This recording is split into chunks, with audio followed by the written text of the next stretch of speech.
Now pay attention. This is a warning. This podcast series contains graphic details and information of true crimes, including rape, torture, murder, psychological torment, and more. It is intended for mature audiences only. Listener discretion is advised. Before the world knew his real name, he was simply Pogo the Clown, a smiling, balloon-twisting entertainer who turned up at children's hospitals, charity fundraisers, and neighborhood block parties. A man who served fried chicken at political events and shook hands with mayors. A man who insisted, obsessively, that he was a pillar of the community. But behind the grease paints and the manic grin, something monstrous was growing. Under his house, the ground was already waiting. John Wayne Gacy was not the shadowy drifter or the wild-eyed psychopath that American culture expected. He was the opposite, a homeowner, a business owner, a community volunteer, and a local Democratic Party activist. He lived in the suburbs, not the shadows. He blended in, not because he did, but because he performed normalcy with pathological commitment. What made Gacy terrifying was not the brutality of his crimes, but the contradiction. How did a man who volunteered at children's hospitals also prey upon young teenagers? How did a man who hosted neighborhood barbecues also store decomposing bodies beneath his feet? How did a man who laughed in clown makeup carry out some of the most depraved acts in modern American criminal history? John Wayne Gacy was a serial killer and sex offender who raped, tortured, and murdered at least 33 young men and boys between 1972 and 1978 in Norwood Park Township, a suburb of Chicago, Illinois. He became known as the Killer Clown due to his public performances as a clown prior to the discovery of his crimes. Between 1972 and 1978, under the floorboards of his modest home at 8213 West Summerdale Avenue in Chicago's Norwood Park Township, Gacy buried the bodies of dozens of young men and boys. The final tally would settle at 33 confirmed victims. However, investigators have long suspected the true number may have been higher. The crawl space beneath his house became a private graveyard, each body placed with a ritualistic efficiency, each murder preceded by the same blend of manipulation, coercion, sexual violence, torture, and sadistic control. Typically, he would lure a victim to his home and dupe them into donning handcuffs on the pretext of demonstrating a magic trick. He would wear the handcuffs himself and then escape the restraints. Then, he would get his victim to put on the handcuffs so he could teach them the secret of the escape. At this point, he would lean in and tell them, "The secret is, you need the key." He would then rape and torture his captive before killing his victim by either asphyxiation or strangulation with a garrote.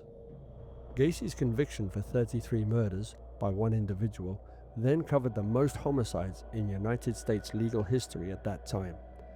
To understand the murders, one must understand the man. And to understand the man, one must follow the trail backward, into his childhood, into the violence and humiliation he grew up with, into the lifelong battle between the face he showed the world and the reality he buried deep beneath it. I am DM Green, this is In the Dark Mind, and this is where the story begins. John Wayne Gacy was born on March 17, 1942 in Chicago, Illinois, the second child and only son of John Stanley Gacy, a World War I veteran and machinist, and Marion Elaine Robinson, a homemaker. From the outside, the Gacy family looked ordinary for post-Depression America.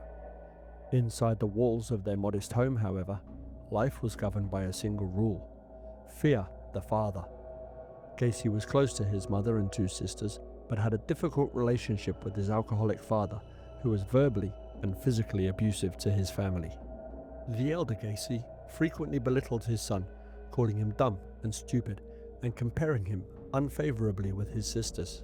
He viewed masculinity through the harsh lens of his own upbringing: physical toughness, emotional silence, and obedience. His son failed him on all three counts. The young Gacy was overweight, uncoordinated, and sensitive, traits his father despised. The boy could not play sports without suffering fainting spells due to a heart condition. He was hospitalized on occasion because of these episodes, and also in 1957 for a burst appendix. Gacy later estimated that between the ages of 14 and 18, he had spent almost a year in hospital. He attributed the decline of his grades to missing school. His repeated visits to the hospital would lead to his classmates seeing him as weak and sickly and bully Gacy, as children so often do. Gacy's medical condition was never conclusively diagnosed. His father suspected he was malingering.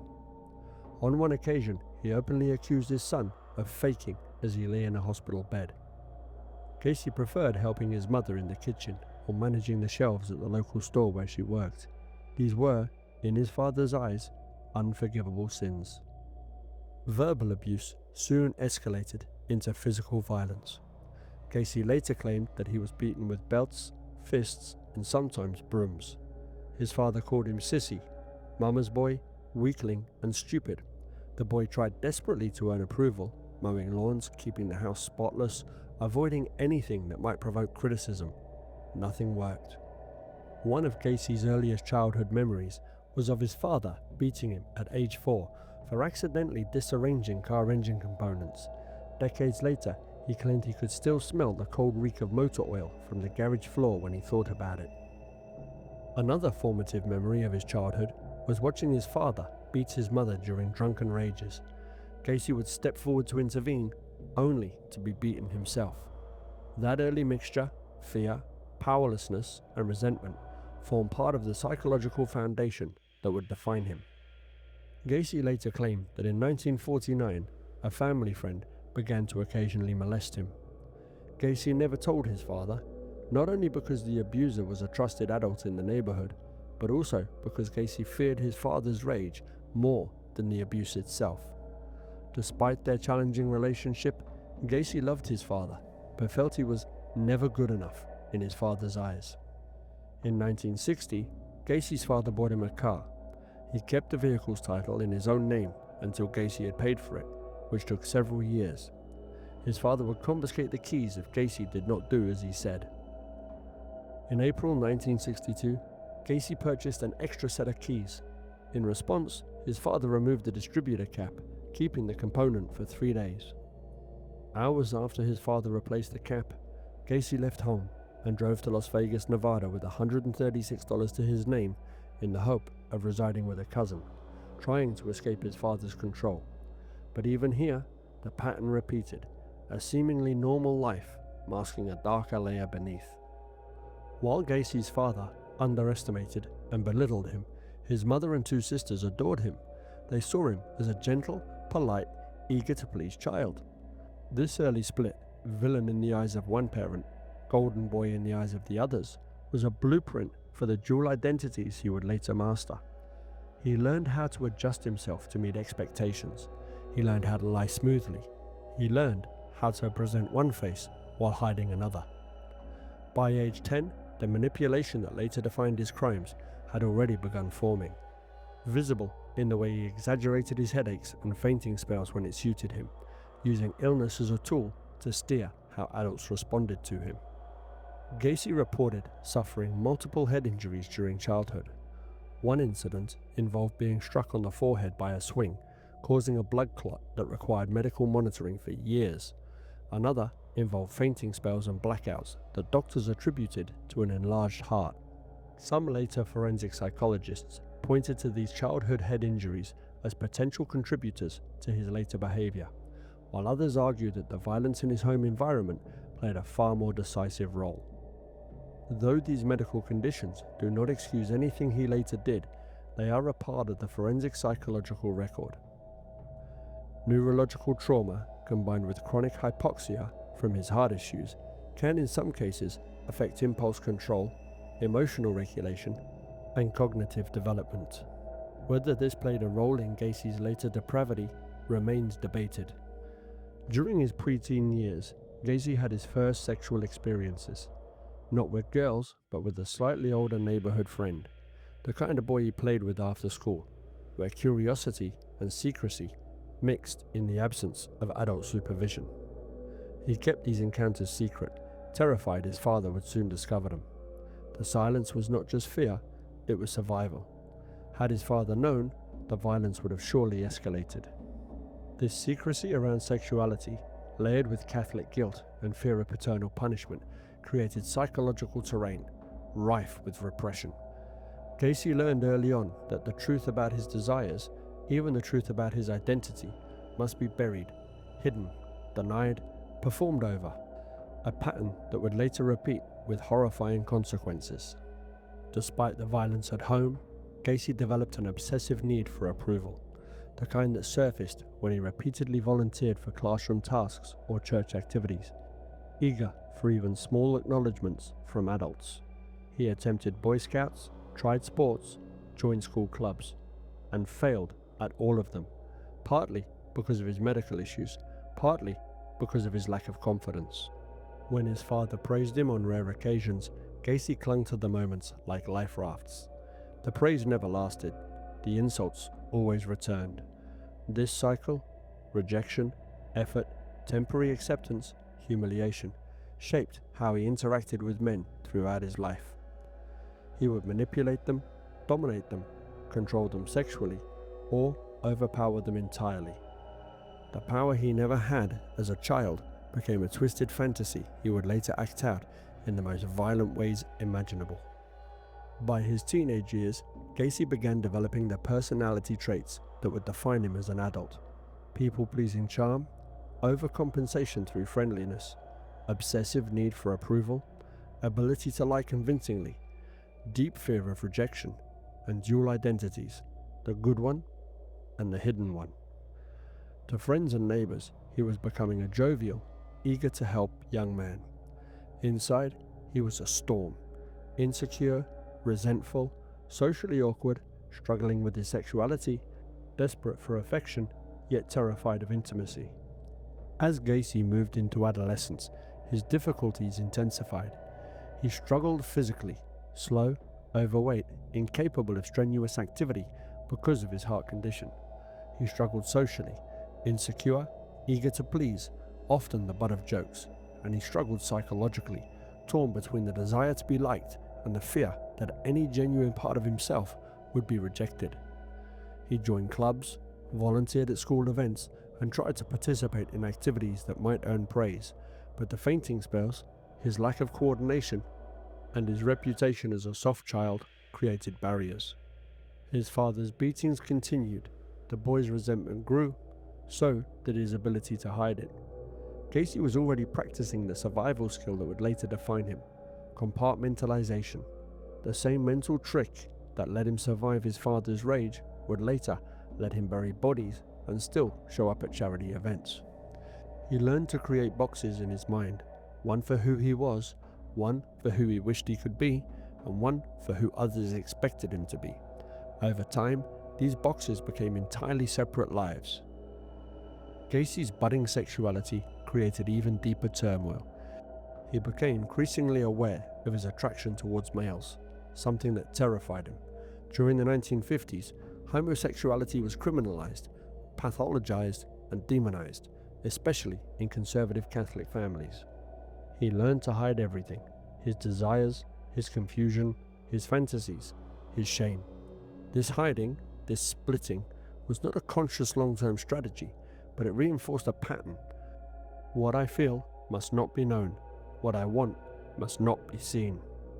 It is a pattern that later metastasized into violence, domination, and murder. In 1960, at age 18, Gacy became involved in politics, working as an assistant precinct captain for a local Democratic Party candidate. This led to more criticism from his father, who called him a patsy. In 1962, Gacy had had enough and ran to Las Vegas in an attempt to escape his father's control. He worked in the Las Vegas ambulance service before being transferred to Palm Mortuary.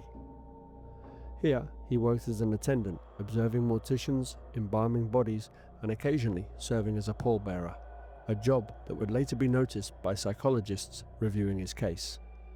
Not because the work itself was unusual, but because it placed him in a setting where death, stillness, and the absence of boundaries between the living and the dead were normalized in ways that would later draw clinical scrutiny.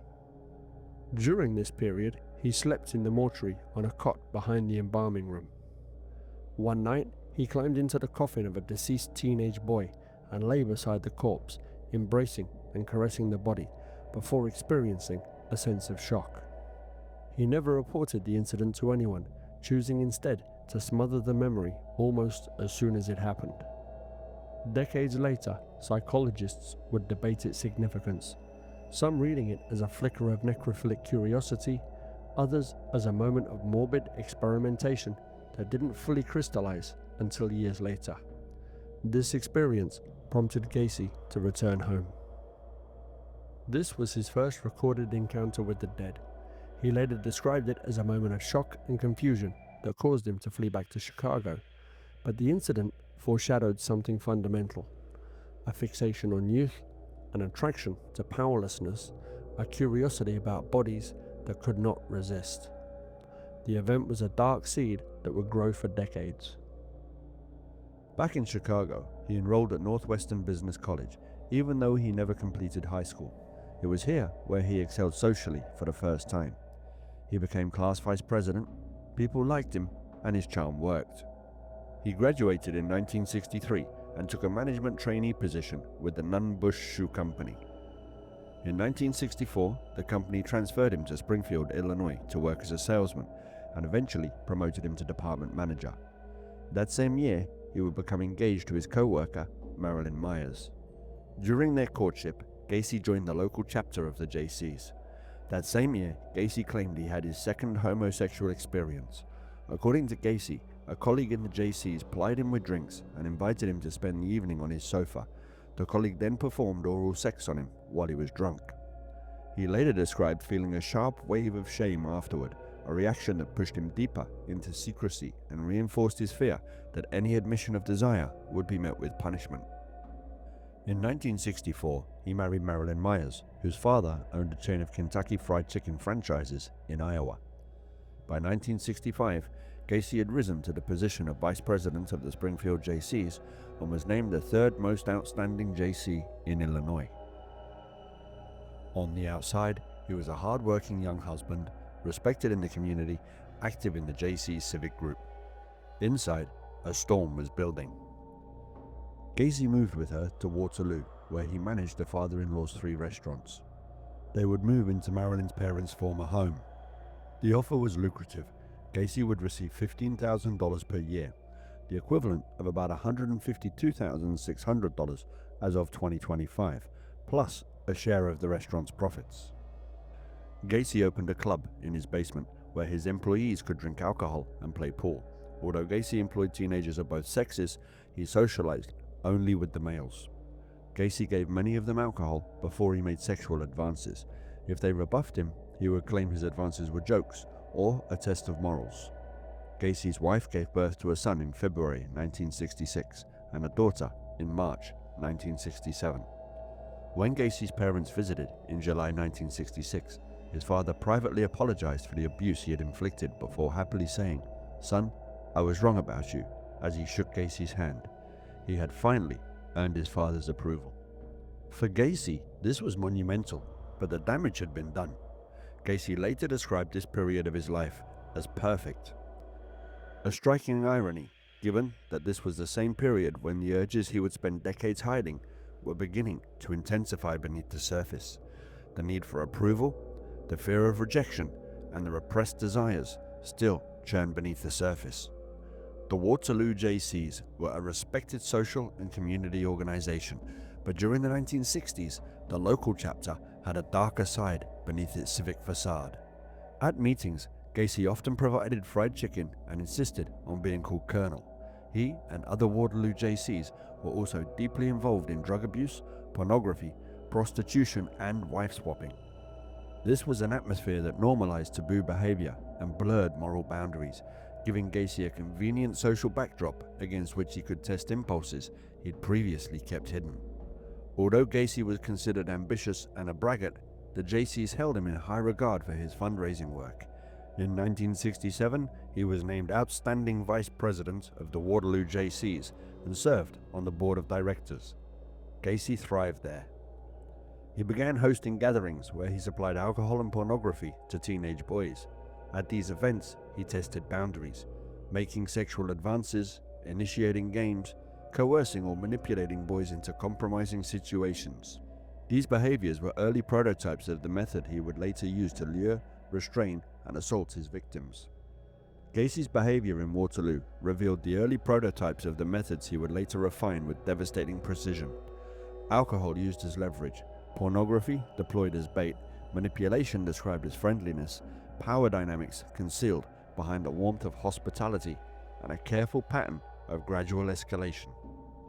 And underpinning all of it was his greatest shield, plausible deniability, the ability to recast any inappropriate act as a joke, a misunderstanding, or a test, allowing him to retreat the moment anyone pushed back.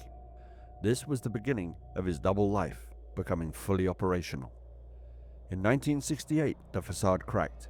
Gacy was charged with sexually assaulting a 15-year-old boy named Donald Voorhees, the son of a fellow JC member. The boy reported that Gacy tricked him into drinking alcohol, then coerced him into sexual acts.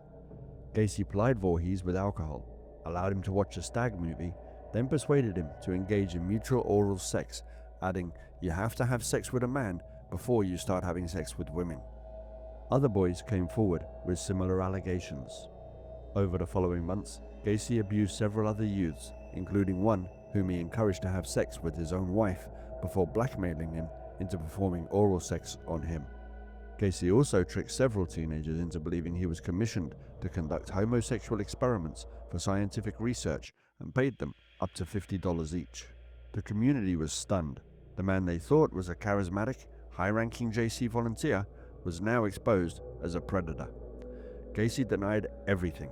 He insisted he was innocent. But the evidence mounted.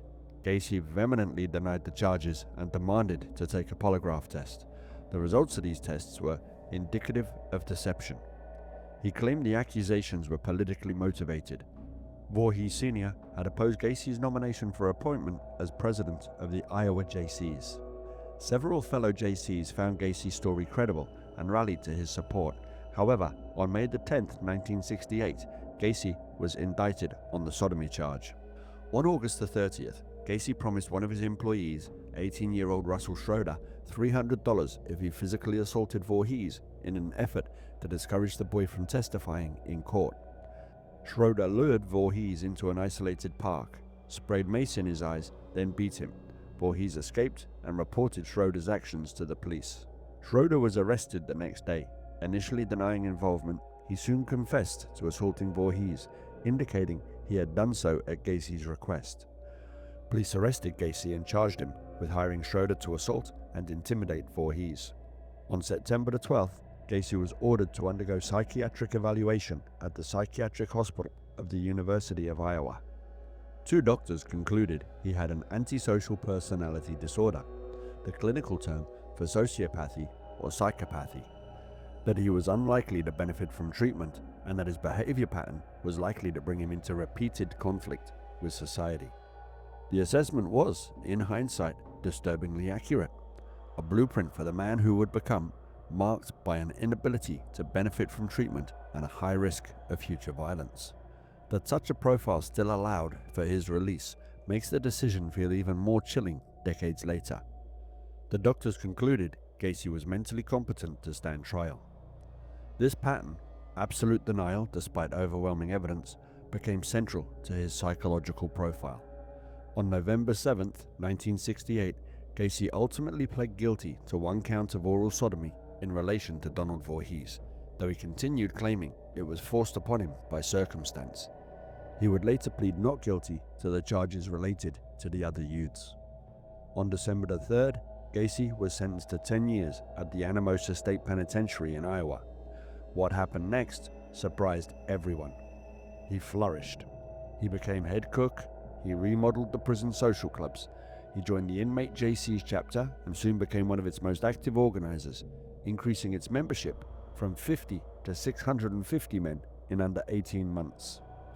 Gacy secured an increase in the inmates' daily pay in the prison mess hall, and he would supervise several projects to improve conditions for inmates. He even managed to arrange the installation of a miniature golf course. A surreal detail when viewed in hindsight, considering that a man later known for murdering young men once devoted his time to creating recreational spaces and improving prison life. He impressed staff with his work ethic and positive attitude. He had gained the reputation of a model inmate, friendly, compliant, hard-working, eager to please. But this transformation wasn't rehabilitation, it was an adaptation. Gacy learned something vital in prison. People can be controlled with charm, structures can be manipulated, authority can be fooled. On Christmas Day 1969, Gacy's father died from psoriasis. When informed of his father's death, Gacy collapsed to the floor, sobbing. His request for supervised compassionate leave to attend the funeral was denied. In June 1969, Gacy was denied parole. To prepare for a second scheduled parole hearing in May 1970, he completed 16 high school courses, obtaining his diploma in November 1969. Gacy was granted parole with 12 months probation on June 18, 1970, having served just 18 months of his 10-year sentence. He had told fellow JC members that he planned to re-establish himself in Waterloo and would never go back to prison. The conditions of his parole and probation stated that he had a nightly curfew and that he relocated to Chicago to live with his mother. He arrived in Chicago by bus on June the 19th, determined, as always, to prove himself. Determined to build another facade. Determined to bury his secrets deeper than ever. He succeeded. And as he built the next version of his life, his darkness grew sharper, more organized, more predatory. Soon, he would no longer be content with manipulation or coercion. Soon, he would kill. Chicago offered him something Iowa no longer could, a clean slate in a city where almost no one knew he was a convicted sex offender. If part 1 showed how John Wayne Gacy was shaped, part 2 is where he becomes something else entirely. The years following his release from prison were not simply a return to normal life, they were a metamorphosis. The mask got thicker, the lies more convincing, the appetites darker, the fantasies more predatory, and the methods more refined. This is the slow-motion collision between who Gacy pretended to be and what he really was. And at 8213 West Summerdale, the first faint shadows of what that house would one day hold were beginning to gather. When Gacy returned to Chicago in 1970, he carried two things: a criminal record for sexual assault, a sharpened understanding of how to fool people. But he also carried a fierce vow, forged from childhood humiliation and prison survival, that he would never again be the one without control. Prison had not rehabilitated him, it had educated him. He learned how authority worked, he learned how to manipulate structures, he learned how to present himself as indispensable. In Chicago, he moved into his mother's house and began rebuilding his image with manic determination. He worked as a short-order cook, then as a building contractor, eventually founding PDM Contractors, painting, decorating, and maintenance. This business would become the anchor of his new facade. It made him appear hardworking and responsible. It gave him legitimate reasons to hire teenage boys. It gave him access to isolated job sites. It gave him privacy, mobility, and excuses for late nights. PDM Contractors was not just a business, it was a hunting ground. The business gave him a ready-made excuse for why young men were constantly around him, in his truck, at late-night work calls, or stopping by his house, all of it blending seamlessly into the fabric of his contractor persona. As Pogo the Clown, a role he performed strictly as a volunteer, he gained a kind of automatic trust from families and children, trust he would later exploit in far more sinister ways. He blended into suburban life perfectly, hosting summer barbecues, throwing block parties, inviting neighbors over for beer and laughter. Nobody saw the cracks. Why would they? Gacy was friendly, talkative, helpful, loud and charismatic. He seemed like the kind of man people trusted. The entire community became the audience for his lifelong performance. Gacy joined local organizations, including the Polish Constitution Day Parade Committee, the Norwood Park Township Street Lighting Committee, the Moose Lodge, the United States Junior Chapter, the JCs, and eventually charity events as Pogo the Clown. Inside that facade, his sexual fantasies were mutating. Assault had gratified him once. Now, it wasn't enough. Like many prolific offenders, the rush of power dulled quickly, forcing him to seek greater control and more extreme acts to recreate the same psychological high. Control fascinated him. Power over young men, physical, psychological and sexual, became an addictive drug. Fantasy escalated into obsession. Obsession escalated into planning. Planning escalated into ritual. He developed methods: alcohol and marijuana to lower defenses, job offers to lure teenagers, tricks and tests to assess compliance, the infamous handcuff trick, use of rope, boards, gags, psychological humiliation, assault that mixed power, domination and cruelty, isolation. His ability to switch between personas, jovial neighbor, hard-working boss, friendly mentor, sadistic predator, became seamless. The mask was no longer something he wore, it was something he was. The handcuff routine began as a party gimmick. Gacy called it a magic trick. He performed it for neighbors, co-workers, young employees, even casual acquaintances. Step 1. He handcuffed himself, showing he could escape, because he had the key. Step 2. He invited the other person to try the trick. Step 3. He locked them in, but now he had the key. A moment typically framed as a harmless test, telling the victim they could escape only if they figured out the trick. A misdirection that disguised a shift from play to control. Step 4. The boy was suddenly helpless. Step 5.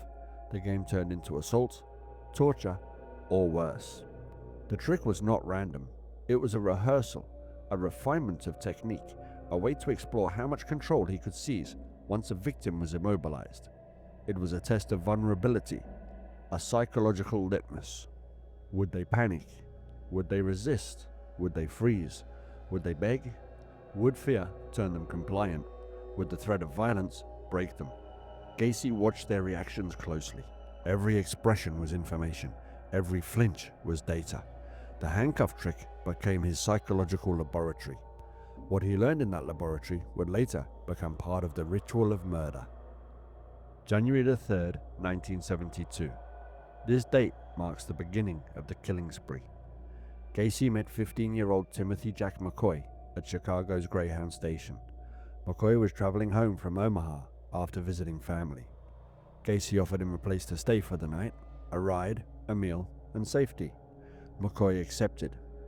What happened that night reveals something essential about Gacy's pathology.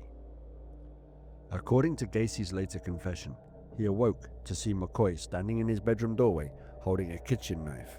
McCoy had apparently been preparing breakfast, eggs and bacon, as a thank you gesture, and was carrying the knife absent-mindedly.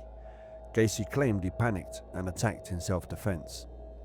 This is almost certainly a lie, and the autopsy revealed an absence of defensive injuries, indicating that the stabbing happened while Gacy maintained full control, rather than during any genuine fight.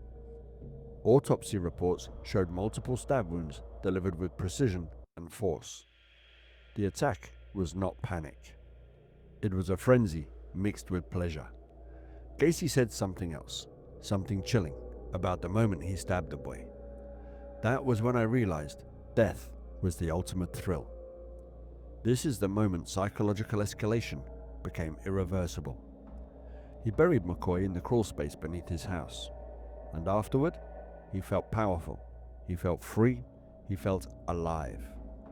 This murder, in his own words, gave him a sexual release like nothing before, a reaction that forensic psychologists later described as the moment his prolific drives fused with violence, locking sexual gratification and lethal dominance into a single compulsive cycle.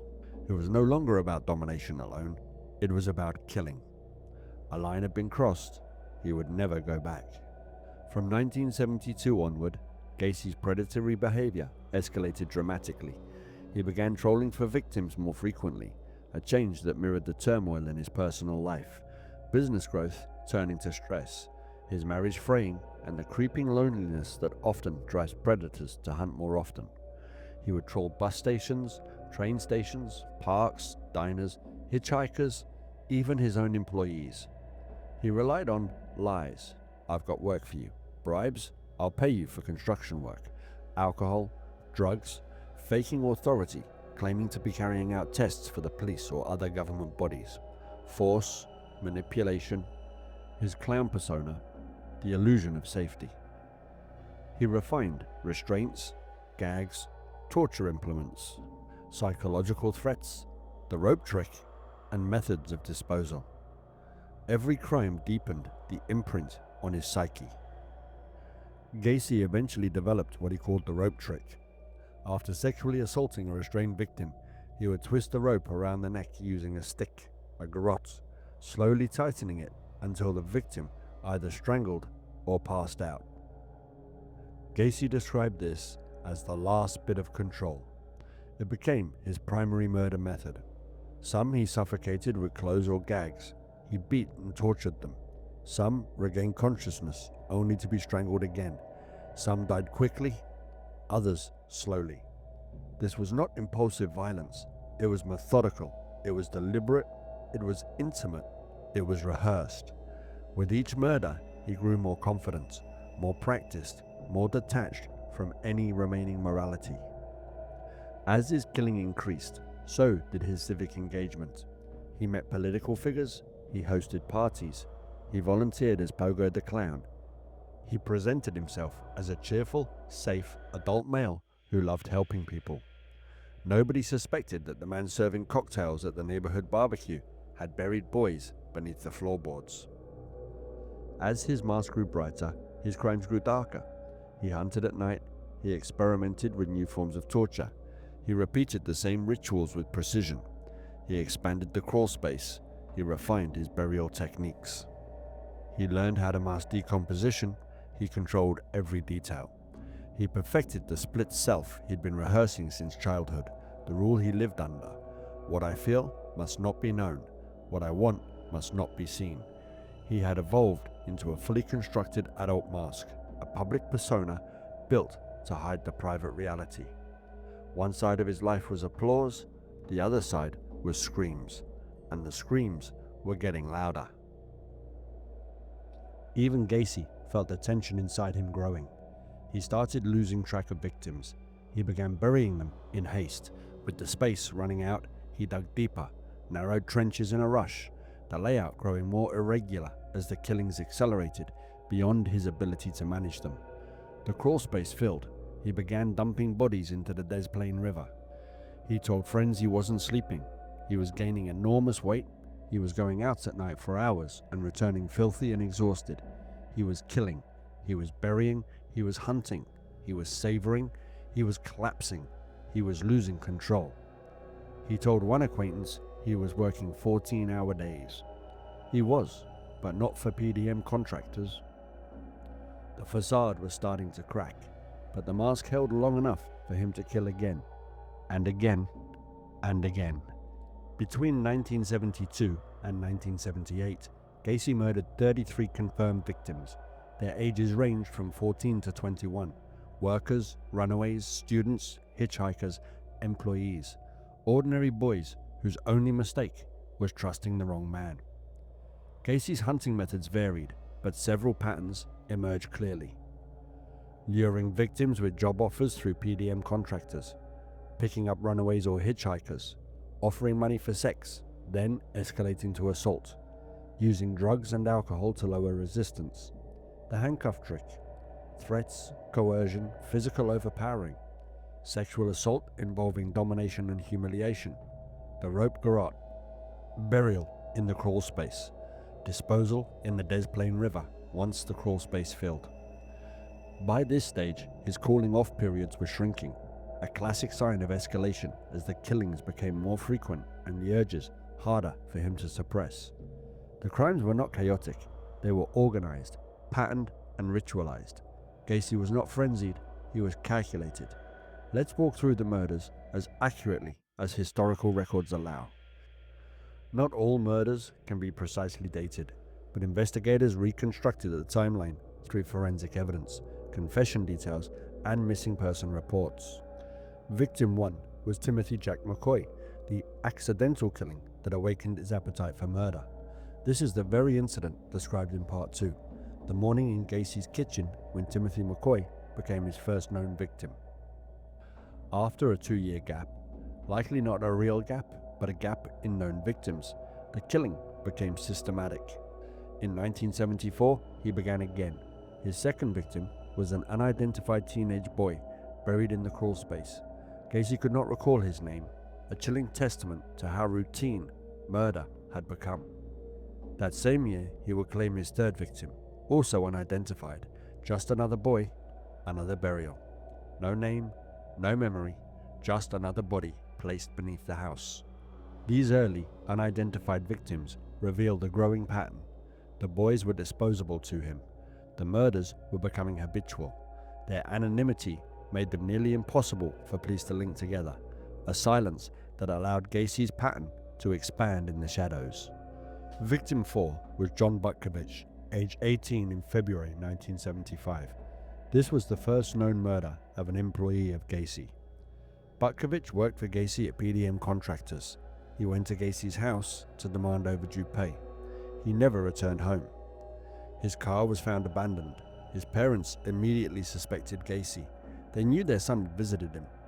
Gacy told the police Butkovich had run away after the fight. This was not a transient or a stranger.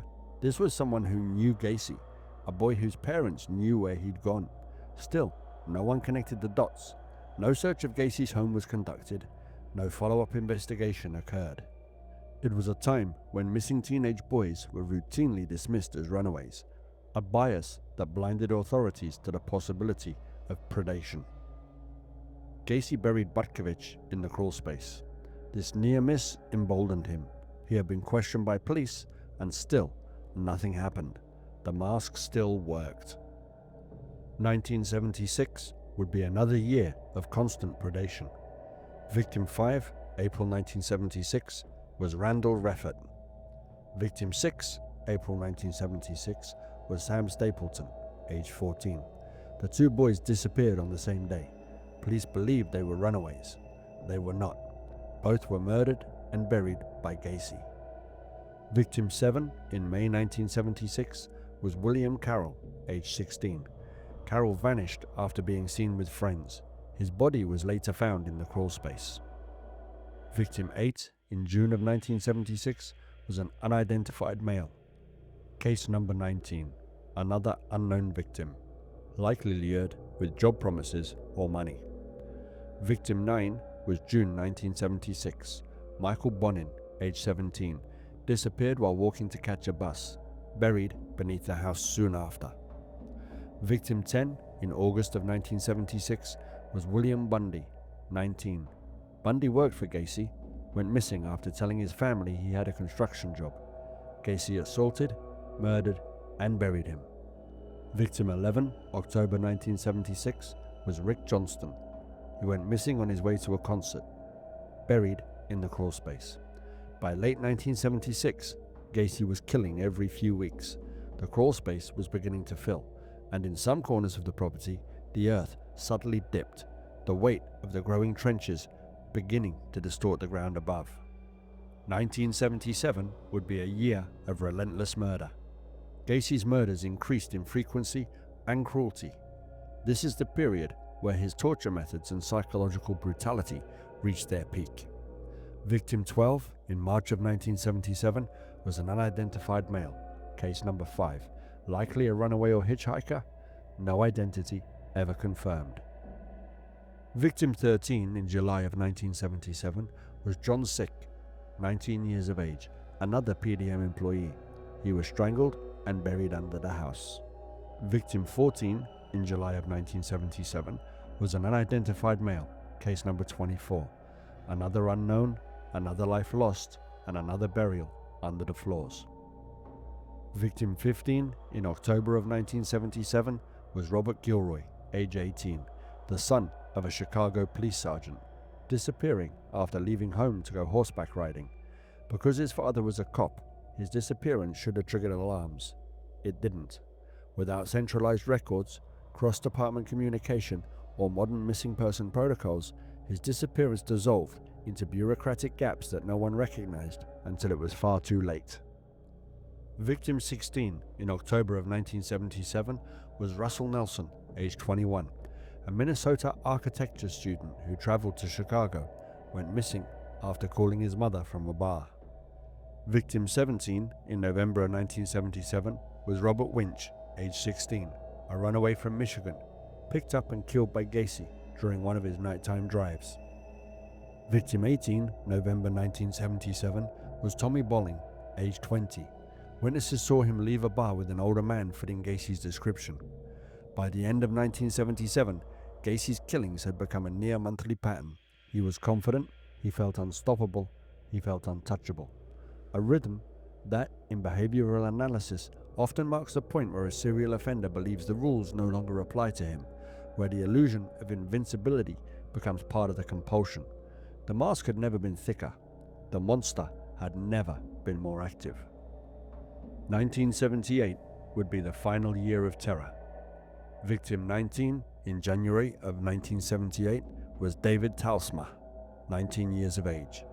Victim 20, February 1978, was William Kindred, age 19, a boyfriend of one of Gacy's employees. Kindred's girlfriend repeatedly told the police he had been with Gacy. They did not pursue the lead. Victim 21, March 1978, was Timothy O'Rourke, 20 years old. His body was found in the Des Plaines River. The crawl space was nearly full. Gacy had begun dumping bodies. Victim 22, April 1978, was Frank Landegin, 19 years of age, also found in the river, another likely hitchhiker or boy lured with money. Victim 23 in June 1978 was James Mazzara, age 20, left home to meet a friend, never arrived, recovered later. Victims 24 through 31 in the summer to fall of 1978 was a series of unidentified victims and confirmed murders, but with limited timeline clarity.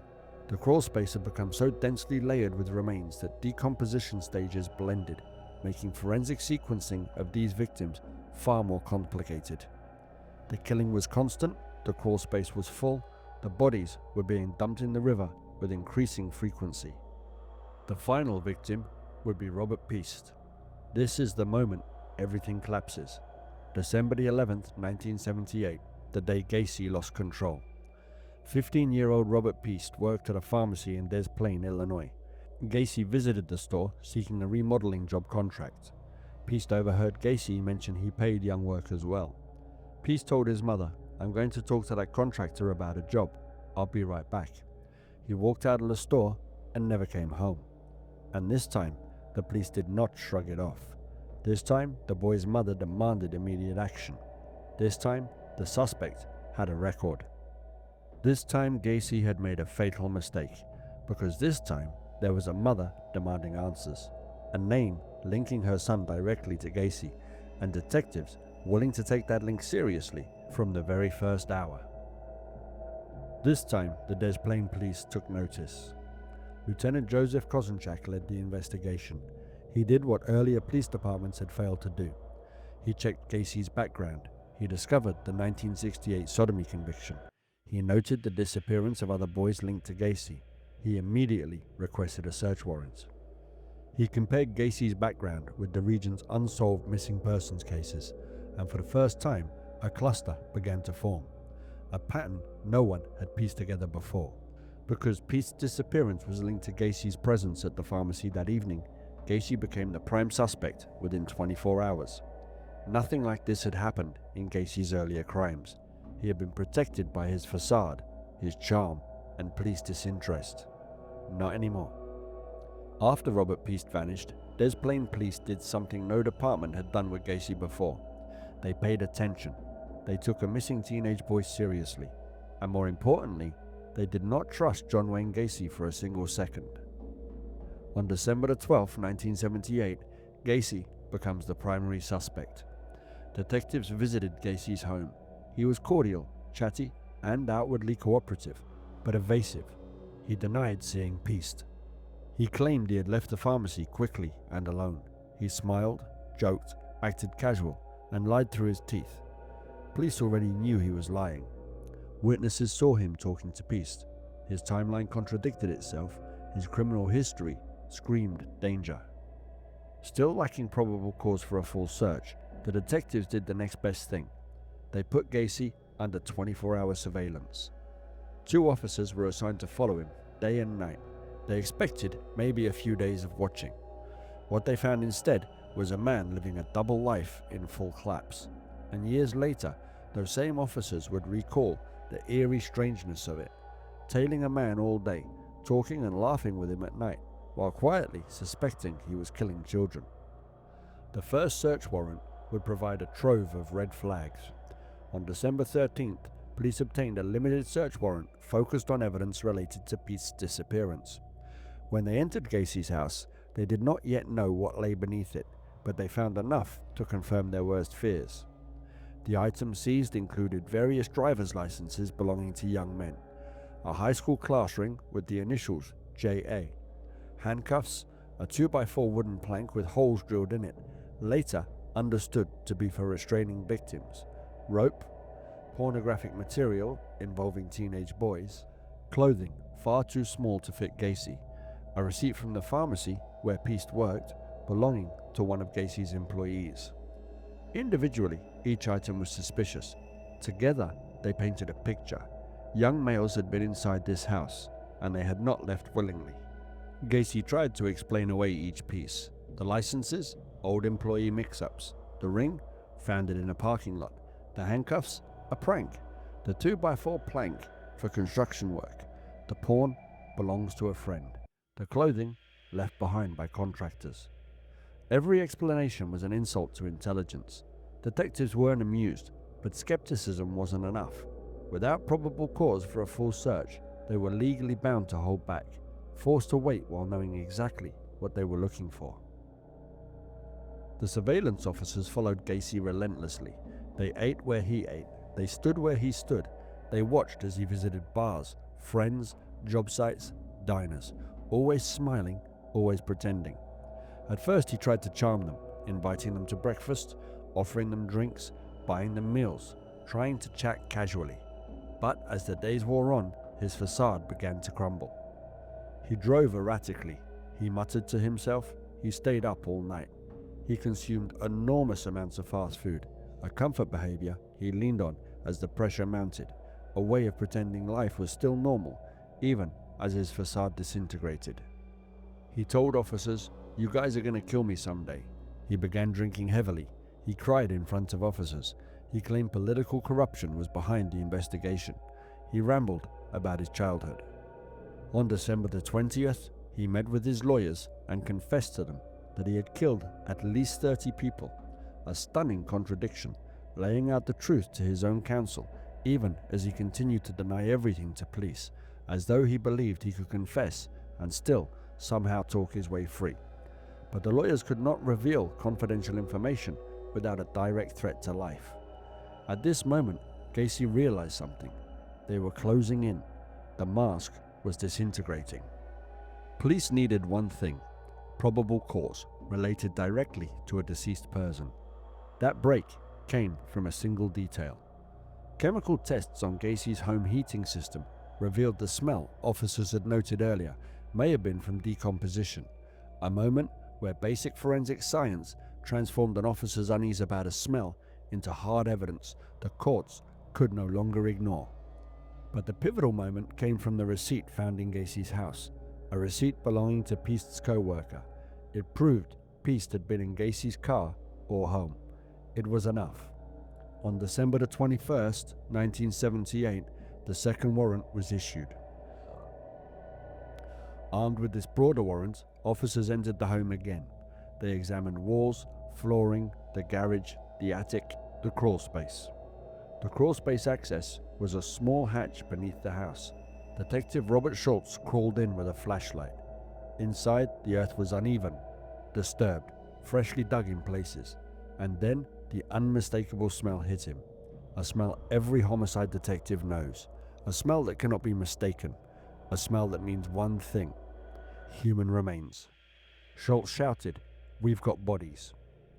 Down in that shallow, dirt-floored cavity, with only a dim flashlight and the cold, wet earth pressing in from all sides, the reality of what lay beneath the house became unmistakable. The mask was gone. The truth was out. The nightmare was real. When Gacy was confronted, he broke. He rambled, he cried, he joked, he bragged, he minimized, he exaggerated, and he shifted blame. He claimed he was protecting boys who had run away, that some of the deaths were accidents during sex, that he only killed when provoked. He buried people to help them. He didn't remember all the names. The contradictions were endless, a familiar pattern in serial predators, twisting responsibility, offering half-truths, and casting themselves as misunderstood or trapped, rather than deliberately violent. The truth was this: Gacy killed because he wanted to, because it gave him pleasure, because it made him feel powerful. He told police bodies were buried under the house, that more were buried near the garage. Others had been dumped in the Des Plaines River. He had lost count, that he sometimes kept corpses for hours or days before burial. Investigators realized they were dealing with something only seen in the darkest corners of criminal history, a scale of violence so vast that it immediately ranked among the worst crimes recorded in modern American history. For weeks, the crawl space became an archaeological dig, a forensic excavation unlike anything the Midwest had ever seen. The process was horrific. Investigators had to crawl on hands and knees. They used small shovels, gardening tools, and even their hands. Bodies were interlocked, overlapping, layered, a tangle that made recovery extraordinarily difficult, requiring painstaking excavation and forensic sorting just to determine where one victim ended and another began. Decomposition made identification difficult. Many victims were found with ropes still around their necks. Some had been stuffed into plastic bags. Some had been buried so tight that the imprint of the floorboards appeared on them. The smell permeated the entire neighborhood, and only later did neighbors confess that the smell had been noticeable long before the investigation, brushed aside because Gacy confidently blamed sewers, rodents, or drainage issues. The house became a crime scene that shocked the nation. Reporters camped outside, neighbors fainted, people vomited from the smell, parents clutched their children tightly. The country stared in disbelief at the monster in clown makeup who lived among them. The final tally would be 29 bodies recovered from the crawl space and property, 4 more recovered from the Des Plaines River, 33 known victims. Additional suspected victims never identified. The excavation revealed layers of horror that even seasoned homicide detectives struggled to process. Before the crimes were revealed, West Somerdale Avenue was quiet, ordinary, suburban. After the discovery, it became synonymous with terror. Neighbors recalled strange odors, late-night digging, sudden bursts of hammering, boys entering Gacy's house but not leaving, screams muffled by the radio, Gacy's sudden disappearances, his incandescent porch light always on. At least one neighbor confessed that she sensed something wasn't right, but hesitated to speak up. Gacy was friendly, generous, and the kind of man people didn't want to believe could be dangerous. Children asked their parents why police kept pulling skeletons out of the ground. The community's innocence was gone forever, and for many of those kids, the sight and confusion of that winter became a lifelong imprint, their earliest understanding of evil and of the world's hidden dangers. The house was eventually demolished. Today, a different home stands there, a silent reminder of what once happened beneath that soil. Although part 4 is the end of our story, it is not the end of its shadow.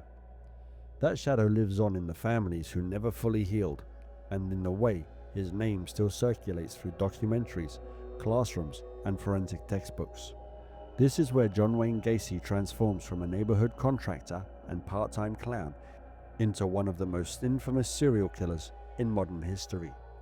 It is where the courtroom becomes a battleground for competing narratives, and at its center was the very public clash between claims of insanity and the prosecution's insistence on deliberate, conscious responsibility. Was he insane? Was he evil? Was he guilty of calculated murder or psychotic compulsion? It is where the families speak, where the nation watches, where Gacy tries to charm, manipulate, joke, and wriggle free one last time, and fails. This is his final unraveling. Gacy was charged with 33 counts of murder, a total so staggering that it required complex jury selection. Prosecutors sought the death penalty. The defense sought to prove insanity, and beyond the courtroom walls, the nation watched. Cameras, crowds, and constant headlines transforming the trial into one of the most heavily observed in modern American criminal history. Even before opening statements, one fact was clear. This trial was not about whether Gacy killed, it was about who he was when he did it. Gacy's lawyers attempted to portray him as a man suffering from dissociative identity disorder, schizophrenia, psychosis, antisocial personality disorder, extreme trauma, and breakdown under stress. They argued that Gacy had multiple personalities. His killer self took over during the murders. He could not distinguish right from wrong. The acts were committed during altered states. They described Gacy as a friendly, productive citizen, a man with deep childhood trauma, a bisexual struggling with identity, a pillar of the community who snapped. The defense leaned heavily on the concept of the two Gacys, the public clown, contractor and volunteer, and the hidden predator. Their argument was the killer was not Gacy, but a disassociated fragment of him, a framing that conveniently allowed him to acknowledge the acts while denying that he, the real Gacy, bore responsibility for them. A claim that stood at odds with contemporary psychiatric practice. Dissociative identity disorder was still heavily debated, and the insanity defense succeeded in only a tiny fraction of felony cases. The prosecution's argument was that he knew exactly what he was doing. Prosecutors dismantled the insanity defense piece by piece. They argued that Gacy had planned the murders, that he lured victims with forethought, he kept trophies, he buried bodies systematically, and he covered his tracks. And they noted how he slipped back into ordinary life after each killing, shopping, hosting dinners, working at PDM, the kind of composure no true psychotic break would allow. He knew the acts were criminal. They emphasized his business success, his community involvement, his ability to maintain two identities, his manipulation of police, neighbors, and employees, his careful staging of the murders. They called psychiatrists who testified that Gacy had a personality disorder, not psychosis, a diagnosis of antisocial personality disorder that mirrored the Iowa Report's original warning. He was not psychotic, he was dangerous, calculated, and unlikely to change. He was capable of understanding right and wrong, he controlled victims intentionally, and he enjoyed the acts, psychologically and sexually. Gacy was not insane, he was predatory, calculating, and fully aware of his choices, a distinction that carries enormous weight in the courtroom, because only true insanity can negate criminal intent, and Gacy never came close to meeting that threshold. For weeks, the courtroom heard the autopsy results, burial diagrams, victim identification details, forensic evidence, crime scene descriptions, the rope garrote method, the handcuff trick, the extent of sexual assaults, the psychological torture inflicted. Witnesses included surviving victims, former employees, police officers, neighbors, medical examiners, psychologists, excavation workers. Gacy's behavior in court was erratic, smirking, joking. He once blew a kiss to a reporter. He doodled clowns during testimony. And, far from suggesting insanity, these gestures protected a man reveling in the spotlight, reinforcing to jurors that his mind was not fractured, only his morality.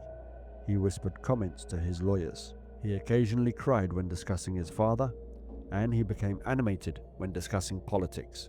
His behavior reinforced the prosecution's argument. He was manipulative, self-absorbed, and entirely self-serving. On March 12, 1980, after a trial lasting over a month, the jury deliberated for less than 2 hours, and the speed of their decision spoke volumes. To these jurors, the case was already clear long before they entered the deliberation room. The decision? Gacy, guilty on all 33 counts of murder, eligible for the death penalty. The judge sentenced Gacy to 12 death sentences, 21 life sentences, though the death sentences superseded all else. A deliberate stacking that went beyond procedure, underscoring that each victim mattered individually, even though the death sentences ultimately eclipsed everything else. Gacy was sent to Menard Correctional Center, where he would remain until execution. On death row, Gacy would once again reinvent himself. He became manipulative, talkative, delusional, narcissistic, long-winded, and desperate for attention. The steady stream of journalists, authors, and researchers who sought interviews only fed his ego, giving him the spotlight he had always craved. He gave interviews constantly. He bragged, lied, contradicted himself, and reinvented his narrative depending on who listened. He alternated between denying every murder, claiming others did it, blaming employees, blaming victims, claiming he was part of a larger sex ring, insisting he was wrongfully convicted, saying he was only guilty of running a cemetery without a license, a remark that entered the public record as one of the most chilling things he ever said, a smug joke used to sidestep the suffering he caused. The audacity of these excuses stunned even seasoned reporters. And then, the artwork. Gacy began painting in prison, producing hundreds of disturbing clown portraits, including self-portraits as Pogo. But attempts to exhibit the work sparked outrage. Demonstrations and cancellations followed, reflecting society's deep discomfort with the idea of rewarding a murderer, even indirectly. Collectors bought them, critics condemned them, families of victims were outraged. He profited from infamy, exactly as he wanted. On May the 9th, 1994, at Statesville Correctional Center, after 14 years on death row, Gacy's final appeal was denied. His last meal would consist of fried chicken, fried shrimp, French fries, strawberries, and a Diet Coke. His final statement: "Kiss my ass." That night, the street outside the prison became a split chorus, chants for justice clashing with calls against execution, a final reminder of how divisive his name remained. At 12:58 a.m., John Wayne Gacy was pronounced dead by lethal injection. The man who buried boys under his house died quietly, painlessly, a stark contrast to the terror he inflicted on his victims, a serenity that struck many parents as an undeserved mercy, a gentleness so at odds with the terror that their children endured. The house on Summerdale Avenue was demolished. Families refused to move into the replacement home for years. Children avoided the block. The soil itself felt contaminated by the memory of what had happened. Even with the house demolished, many residents steered clear of Summerdale, treating the street as though its very asphalt contained a residue of what had happened there. For many victims' families, some sons were never identified. Some bodies were identified decades later via DNA. The effort to identify the remaining victims continues, with modern DNA tools slowly returning names to boys who vanished so completely they were once considered lost forever. Some parents died without ever knowing what happened. The trauma continues to ripple through generations. Gacy stole futures, not only of the victims, but of everyone who loved them. The case reshaped law enforcement approaches, better coordination between jurisdictions, improved tracking of missing youth, greater cross-referencing of sexual offenders, foundation for modern serial killer profiling.